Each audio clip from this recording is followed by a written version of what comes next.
ముందు వీళ్ళు నేర్చుకోవాలి కదా. వీళ్ళు చేసింది ఏంటి ఆ రోజు నుంచి ఈ రోజు వరకు తీయపడం ఏంటి అసలు?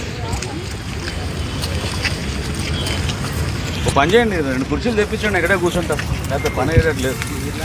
You should be ashamed. Your staff should be serious.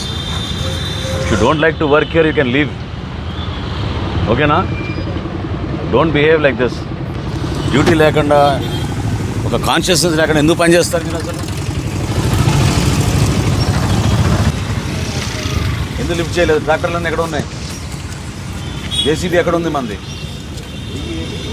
అదే ఒక్కరోజే వస్తా అనుకున్నావేంటి? నేను కాదు, నీకు పద్ధతిగా చెప్పినప్పుడు పద్ధతిగా వ్యవహరించండి. అవునా?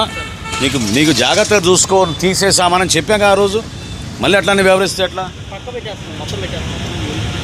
తీయండి. ఏమైంది?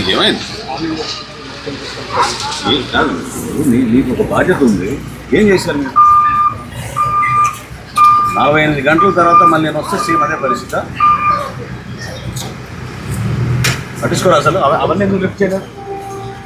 అది టెండర్ పిలుస్తాను, ఇంజనీరింగ్ సెక్షన్. దేని టెండర్ పిలుస్తారు? లిఫ్ట్ చేయడం టెండర్ పిలుస్తారా?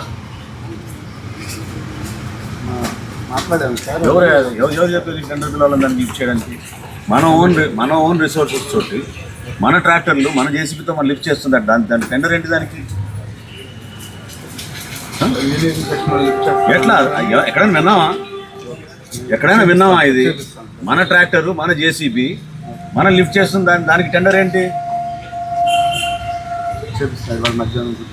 మధ్యాహ్నం కాదు, ఇప్పుడు కావాలి నాకు. ఇక్కడే కూర్చుంటాను. ఎందుకు చేయలేదు ఈ పని నిన్న మీరు?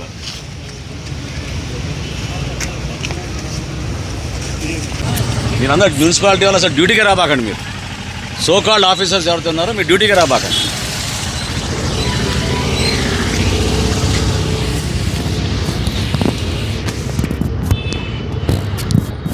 పిలిపించండి, మొత్తం ట్రాక్టర్లు జేసీబీలు ఏమైనా పిలిపించండి.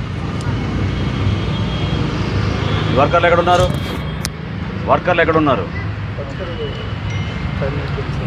ఇక్కడ కావాలి నాకు రైట్ నౌ. పిలిపించండి, ఇక్కడ వర్కర్లను పిలిపించండి.